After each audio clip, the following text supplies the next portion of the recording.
इसी नगर में एक न्यायप्रिय और धर्मनिष्ठ राजा राज्य करता था। उसके राज्य में कोई दुखी न था। दान पुण्य और सेवा उसका स्वभाव था। गरीब साधु ब्राह्मण सभी उसके द्वार से प्रसन्न होकर लौटते थे। एक दिन एक तेजस्वी साधु दरबार में आए। उन्होंने राजा से कहा, राजन, सुना है तुम्हारे द्वार से कोई खाली हाथ नहीं जाता। मैं तुमसे कुछ मांगने आया हूं, क्या तुम मुझे दोगे? राजा ने विनम्रता से कहा, महाराज, अवश्य जो आप कहेंगे मैं दूंगा। साधु बोले, तो मुझे या तो 12 वर्षों के लिए अपना राजपाट दे दो या अपना धर्म दे दो। यह सुनकर राजा क्षण भर के लिए मौन रह गया। धर्म छोड़ना असंभव था, क्योंकि वही जीवन का आधार था। उसने निश्चय करके कहा, महाराज, मेरा राज्य आपका है, इसे आप संभालें, मैं निस्वार्थ होकर चला जाता हूं। इतना कहकर राजा अकेले ही राजमहल छोड़ चला। मार्ग में एक रमणीय बगीचे के पास वो ठहर गया। वहीं उसे एक अश्व और एक राजकन्या दिखाई दी, जो विलाप कर रही थी। राजा ने करुणा से पूछा, देवी, तुम क्यों रो रही हो? कन्या ने कहा, मैं पड़ोसी राज्य की राजकुमारी हूं। शत्रुओं ने मेरे पिता और भाई को मार दिया।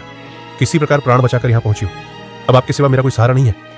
राजा ने उसे आश्वासन दिया और अपने साथ ले चला। कन्या ने अपनी बची खुची मुद्राएं दी, जिससे राजा ने नगर में एक गृह किराए पर लिया। वे वहीं रहने लगे। नई शुरुआत राजकुमारी सेवा भाव से उसके साथ रहने लगी। धीरे धीरे उसने कहा, राजन, मन बहलाने के लिए नगर के राजा की सभा में जाइए, वहां से कुछ अनुभव मिलेगा। राजा रोज कचहरी जाने लगा। उसकी तेजस्विता और व्यक्तित्व देखकर नगर के राजा और मंत्री उससे प्रभावित हुए। कुछ ही समय बाद नगर का राजा उससे मित्रता कर बैठा और अपना मुकुट उसके सिर पर रख दिया। एक दिन नगर का राजा और मंत्री उसके पास आए।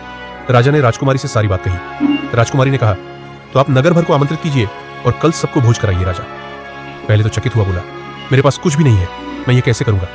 परंतु राजकुमारी ने दृढ़ स्वर में कहा, चिंता न करें, प्रातः सब कुछ हो जाएगा। अगले दिन जब नगर का राजा और प्रजा भोज के लिए पहुंचे तो चमत्कार हुआ। देवगण स्वयं प्रकट होकर विविध व्यंजन और भव्य आयोजन करने लगे। संपूर्ण नगर ने अद्भुत भोजन पाया। सबने उसकी प्रशंसा की। धर्म का रहस्य भोज के बाद राजकुमारी ने राजा से कहा, राजन, अब उस साधु को दिया हुआ समय पूरा हो चुका है, अपना राज्य वापस लीजिए। राजा ने विनम्रता से कहा, देवी, अब तुम्हें छोड़कर मैं कहीं नहीं जाऊंगा, तुम मेरी जीवन संगिनी हो। तब वह स्त्री मुस्कुराई और बोली, राजन, मैं कोई साधारण स्त्री नहीं हूं, मैं तुम्हारा धर्म हूं। जब तुमने साधु को धर्म देने से इनकार किया था, तभी मैं तुम्हारे साथ रहने लगी। मैंने तुम्हें कभी कष्ट नहीं होने दिया। धर्म ही तुम्हारी सच्ची संगिनी है। राजा भाव विभोर हो गया। उसने समझ लिया कि जीवन में सबसे बड़ा धन राज्य या वैभव नहीं, बल्कि धर्म के प्रति निष्ठा है।